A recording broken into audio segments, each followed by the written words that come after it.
Welcome back to my channel Priya motivation talkies में आप लोगों का हार्दिक स्वागत है। तो आज की थंबनेल देख के पता चल गया है कि किस विषय में बारे में मैं आप लोगों को बताऊंगी। चंद्रयान 3 से जुड़ा हुआ कुछ दिलचस्प कुछ अनोखी बातें मैं आप लोगों से शेयर करूंगी। तो फिर वक्त को बर्बाद ना करते हुए चलिए वीडियो को आगे बढ़ाते हैं। इससे पहले अगर मेरा चैनल आपको अच्छा लगे तो लाइक और सब्सक्राइब ज़रूर कर दीजिए। और पीछे में जो बैकग्राउंड का जो आवाज़ है वो ट्रेन का आना जाना का आवाज़ है, तो मैं आप लोगों से दरख्वास्त करूँगी please ignore the background music, क्योंकि ट्रेन तो मेरी बस पे तो नहीं है कि मैं उसको कैसे रोकूँगी कैसे नहीं रोकूँगी। तो मैं इतना ही कहूँगी कि ये साउंड को आप इग्नोर कीजिए, क्योंकि मेरी हालत नहीं है कि मैं कहीं और जाके वीडियो बनाऊँगी जहाँ पे आसपास की जगह साइलेंट हो। जितना कोशिश करती हूँ कि वीडियो की क्वालिटी बरकरार रखूँ। तो फिर चंद्रयान 3 से जुड़ा हुआ कुछ महत्वपूर्ण कुछ बातें देना चाहूँगी। चंद्रयान 3 भारत का तीसरा मिशन है। ये 14 जुलाई 2023 को श्रीहरिकोटा से लॉन्च किया गया था। 23 अगस्त शाम 6:04 चांद के साउथ दक्षिणी ध्रुव में इसको सफलतापूर्वक उतारा गया था सॉफ्ट लैंडिंग के द्वारा। चंद्रयान 3 का लक्ष्य चंद्रमा के दक्षिणी ध्रुव क्षेत्र में एक लैंडर और रोवर को उतारना है। रोवर को चंद्रमा के सतह पर एक जगह पर सुरक्षित उतारना है और रोवर को सतह पर 100 मीटर तक चलने और चंद्रमा के बारे में जानकारी एकत्र करने का काम करना है। चंद्रमा 3 में कई उपकरण लगे हैं जो चंद्रमा के बारे में लगातार जानकारी हासिल करेंगे और पृथ्वीवासियों तक पहुंचाएंगे, यानी कि इसरो साइंटिस्ट तक। तो फिर पहला क्या उपकरण है? विक्रम लैंडर। विक्रम लैंडर चंद्रमा के सतह पर एक सुरक्षित जगह पर उतरने के लिए जिम्मेदार है। ये एक छोटे से रोवर को भी ले जाएगा जो चंद्रमा के बारे में जानकारी लगातार देंगे। प्रज्ञान रोवर चंद्रमा के सतह पर 100 मीटर तक दूरी पर चलेंगे और चंद्रमा के बारे में जानकारी एकत्रित करेंगे और चंद्रमा की मिट्टी, धूल, चट्टानें और वातावरण का अध्ययन करेंगे। और तीसरा चंद्रमा 3 ऑर्बिटर चंद्रमा के चारों ओर चक्कर लगाएगा और चंद्रमा की सतह पर वातावरण और का अध्ययन करेंगे और ये चंद्रमा के बारे में लगातार कुछ वीडियोस, क्लिप्स और तस्वीरें भेजते रहेंगे। चंद्रमा 3 का महत्वपूर्ण मिशन है जो भारत में अंतरिक्ष अन्वेषण में एक बड़ा कदम आगे ले जाएगा। ये मिशन चंद्रमा के दक्षिणी ध्रुव क्षेत्र में अध्ययन करेगा जो अभी तक किसी भी देशों में, किसी भी स्पेस एजेंसी में नहीं किया गया है। चंद्रमा 3 का तीनों के परिणामों से हमें ये जानकारी मिलती है कि भविष्य में आगे जाके कुछ और मानव मिशन को भी दस्तक दे सकते हैं।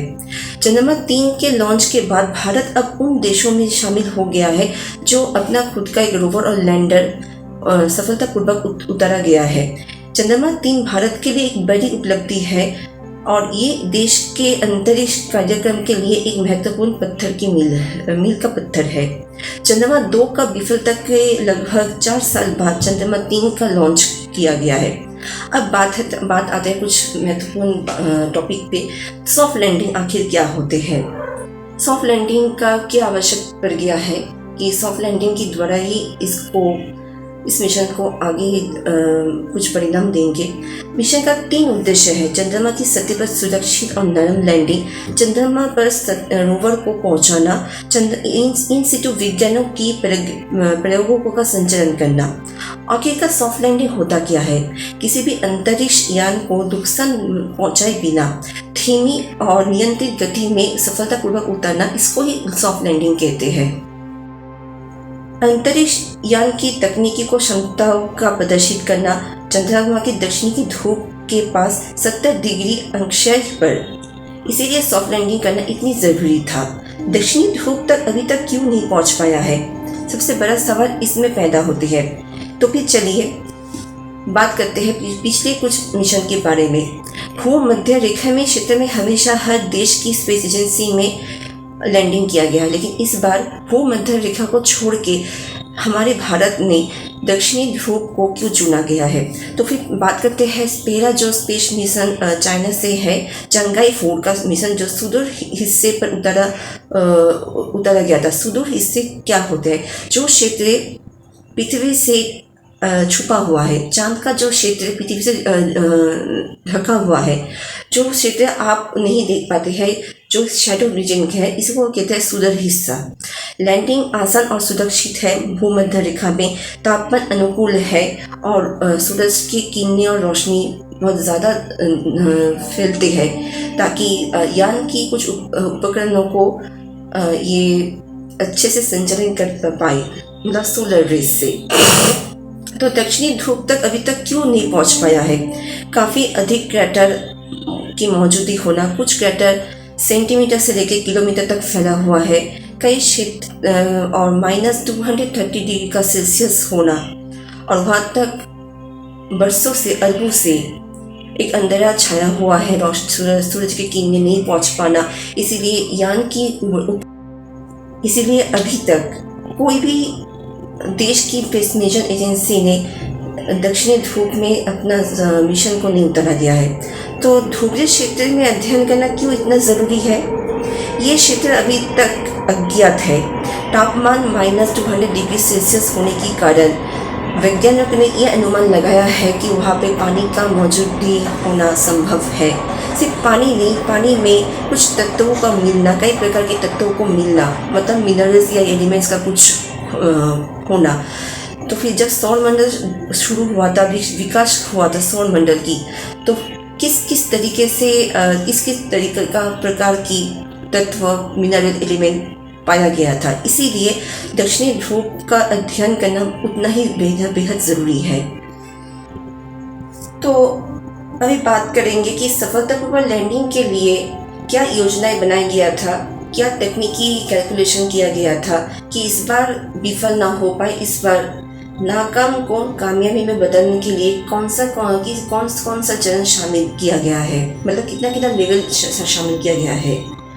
तो ये अपने आप में एक बहुत बड़ा चैलेंजिंग था, क्योंकि पिछले बार चंद्रयान 2 इसी कारण फेल हो गया था, कुछ गलतियां हुआ था। तो पिछली बार की गलतियों को सुधार के इस बार तीसरी बार दक्षिणी ध्रुव में लैंडिंग करवाने के लिए इतने सारे चरण को शामिल किया गया है।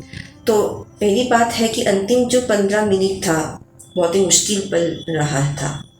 आप अभी सोचिए कि एक उच्च गति वाली क्षैतिज स्थिति को ऊर्ध्वाधर स्थिति में स्थानांतरित करने के लिए आपको तो कुछ वक्त की तो ज़रूरत होगी। मानिए कि इस तरह से जो लैंडर है, इस तरह से घूम के चांद की ऑर्बिटर से घूम के आने के बाद जब सतह पे पहुंचेंगे तो एकदम से तो नहीं पहुंच पाएंगे ना। इसको तो धीमी गति में पहुंचाने के लिए आपको बहुत ही तकनीकी कैलकुलेशन दिमाग में लगाना पड़ेंगे। मैं उन लोगों को हेड्स अप कहती हूँ जो इस नाकाम मिशन को कामयाबी बदलने के लिए 4 साल का मेहनत लगी है, लेकिन फाइनली ये योजना को सफलतापूर्वक हासिल किया गया है and I am feeling very proud of it.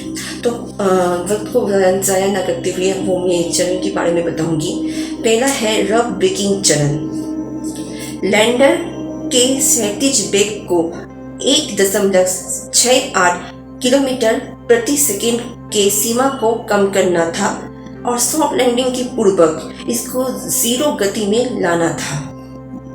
सोचिए, जब ये ऑर्बिटर से घूम के आएंगे, जब एकदम से इसको अपना रफ्तार को घटाना पड़ेंगे, 1.68 किलोमीटर प्रति सेकेंड को इसको घटाना पड़ेंगे। जब ये सॉफ्ट लैंडिंग होंगे, सॉफ्ट लैंडिंग के कुछ ही पूर्वक इसको 0 पे आना पड़ेंगे, तभी जाके ये मुमकिन होगा सफलता लैंडिंग के लिए। दूसरा चरण एटीट्यूड होल्ड चरण। तो लैंडर लगभग 10 सेकेंड तक होल्ड पे रहेंगे। सतह से 7.42 किलोमीटर की ऊंचाई पर ये लैंडर में 7 सेकेंड तक रहेंगे, 10 सेकेंड तक रहेंगे। जब ये 3.48 किलोमीटर की दूरी तय करके आएंगे, तब इसे तैयार होना होगा अपने आप में ऊर्ध्वाधर स्थिति में छुपने के लिए।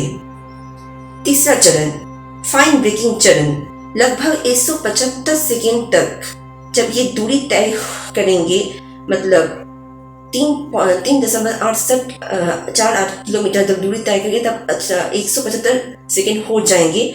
तब इसे ऊर्ध्वाधर स्थिति में आना ही पड़ेंगे। लैंडर लैंडिंग स्थल पर अंतिम 28.52 किलोमीटर की दूरी, ऊंचाई 800 लेके 1000 मीटर तक कम हो जाएगी और ये 0 मीटर प्रति सेकेंड का नाममात्र गति पर पहुंच जाएंगे। और आखिरी चरण मतलब चौथा जो चरण था, टर्मिनल डिसेंट चरण, तो अंतिम चरण जब अंतरिक्ष यान को सतह पर पूरी तरह से लंबों तक उतारना है। तो ये 4 चरण को शामिल किया गया है एक सक्सेसफुल लैंडिंग के लिए। ये अपने आप बहुत ही चैलेंजिंग रहा है। सबका दिल वही थाम के बैठे हैं कि इस बार ना सफल हो जाए, नाकामयाब हो जाए। लेकिन फाइनली ये जो योजना बनाया गया है, तकनीकी जो कैलकुलेशन बनाया गया है, ये सफलतापूर्वक हासिल करके सफलता तरीके से इसे लैंडिंग किया गया है। अब आखिरी बात, चंद्रयान 2 से 3 में क्या फर्क है, मतलब चंद्रयान 2 में क्या अंतर है, चंद्रयान 3 में क्या अंतर है। चंद्रयान 2 में सॉफ्टवेयर और हार्डवेयर की दोनों में समस्याएं थी। चंद्रयान 2 को सफलता आधारित डिजाइन किया गया है, लेकिन चंद्रयान 3 को विफलता आधारित डिजाइन किया गया है। अब आप पूछेंगे सफलता आधारित डिजाइन क्या है और विफलता आधारित डिजाइन किया गया है। तो सोचिए, किसी भी चरण, किसी भी लेवल तक कुछ अड़चने, कुछ तकलीफें, कुछ प्रॉब्लम होती है, तो चंद्रयान 3 में इतना क्षमता है कि वो अपने आप में सॉर्ट आउट करके सॉल्व कर सकते हैं। परिवर्तन क्या किया गया था? परिवर्तन ये किया गया था कि चंद्रयान 3 के लेग को अधिक मजबूत बनाया गया है। ये 3 मीटर प्रति सेकेंड या 10 किलोमीटर प्रति घंटे की गति से भी उतरने और स्थिर होने में काबिलियत रखता है। लैंडिंग साइट की सीमा को और भी बढ़ाना और भी चौड़ाई करना, विकसित करना, ये अपने आप में एक बहुत ही बड़ा एक चैलेंजिंग था, क्योंकि पिछले बार चंद्रयान का जो लैंडिंग का जो सर्कमफरेंस एरिया था वो 500 मीटर इंटू 500 मीटर पैच तक था। लेकिन इस बार लैंडिंग साइट को और भी चौड़ा बनाया गया है और भी इसको विकसित किया गया है 44 किलोमीटर इंटू 2.4 किलोमीटर तक। कहीं भी ये कहीं भी कर सकते हैं। तो फिर चंद्रयान 3 का लैंडर अपनी लैंडर साइट में आखिरी मिनट पर कुछ बदलाव कर सकते हैं। चंद्रयान 3 के लैंडर के चारों तरफ सोलर पैनल लगा हुआ है। ये अपने आप में बहुत एक महत्वपूर्ण परिवर्तन है। अगर सोलर पैनल नहीं लगाया गया था इस बार भी, तो भी इस बार भी विफलता पक्की थी। लेकिन सोलर पैनल के कारण ये बच गया है, ये मिशन नाकाम होने से बच गया है। क्योंकि देखिए, दक्षिणी ध्रुव में वैसे भी रोशनी नहीं आके पहुँचती है, चारों तरफ अंधेरा छाया हुआ है, परमानेंट शैडो रीजन है। इसी वजह से उपकरण का संचालन होना अपने आप में भारी और मुश्किल भरा काम था। इसीलिए अगर एक तरफ ये झुका हुआ है तो बाकी शेष जो तीन जो सोलर पैनल है वो अपने आप सूरज की ऊर्जा से संचालन हो सकते हैं। इसीलिए सोलर पैनल लगाना उतना ही आवश्यक है। तो इतना मैं जानकारी आप लोगों से मैंने शेयर किया है। अगर मेरे वीडियो अच्छा लगा, इंटरेस्टिंग लगा, रोमांचक था, तो फिर लाइक, सब्सक्राइब, कमेंट ज़रूर कीजिएगा। तो मैं अभी वीडियो को यहीं तक मैं एंड करूँगी। अगली वीडियो में कुछ और रोमांचक कुछ टॉपिक के साथ मैं हाजिर रहूँगी। तब तक के लिए जय हिंद, सत श्री अकाल, नमस्ते एंड गुड नाइट।